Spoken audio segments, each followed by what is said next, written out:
കൊല്ലം നഗരത്തിൽ വൻ ലഹരിവേട്ട 109 ചാക്ക് നിരോധിത പുകയില ഉൽപ്പന്നങ്ങൾ പിടികൂടി. പ്രതി വാഹനം ഉപേക്ഷിച്ച് ഇറങ്ങിയോടി.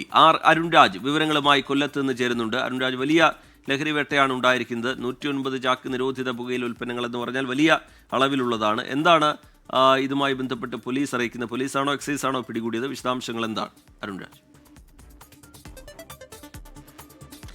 റീജിത്ത്, ഇന്ന് കൊല്ലം നഗരത്തിൽ GST വകുപ്പ് നടത്തിയ പരിശോധനയ്ക്കിടയിലാണ് GST വകുപ്പ് കൈ കാണിച്ചിട്ട് നിർത്താതെ പോയ വാഹനം ഈ GST വകുപ്പ് പിന്തുടർന്നത്.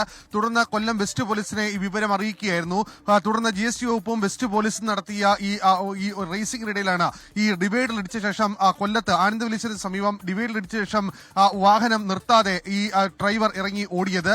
തുടർന്ന് ഈ കൊല്ലം വെസ്റ്റ് പോലീസ് ഈ വാഹനം കസ്റ്റഡിയിലെടുത്ത് പരിശോധിച്ചപ്പോഴാണ് 109 ചാക്ക് നിരോധിത പുകയില ഉൽപ്പന്നങ്ങൾ പിടികൂടിയത്.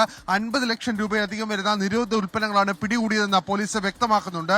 ഡ്രൈവറെ പിടികൂടാനുള്ള ശ്രമങ്ങൾ ഇപ്പോൾ കൊല്ലം വെസ്റ്റ് പോലീസിന്റെ ഭാഗത്തുനിന്ന് ആരംഭിക്കുകയും ചെയ്തു. നഗരത്തിലെ ഏറ്റവും വലിയ ലഹരി വേട്ടകളിൽ ഒന്നായി ഇത് മാറുകയാണ്. കൊല്ലം നഗരത്തിലേക്കും അതുപോലെ തന്നെ ജില്ലയുടെ വിവിധ ഭാഗങ്ങളിലേക്കും എത്തിക്കാൻ ശ്രമിച്ച ലഹരി വസ്തുക്കളാണ് പിടികൂടിയത് എന്നുള്ളതാണ് പ്രാഥമികമായി പോലീസ് മനസ്സിലാക്കുന്നത്. അരുൺരാജ് വിവരങ്ങൾ നൽകുകയായിരുന്നു. 109 ചാക്ക് നിരോധിത പുകയില ഉൽപ്പന്നങ്ങളാണ് പിടികൂടിയിരിക്കുന്നത്.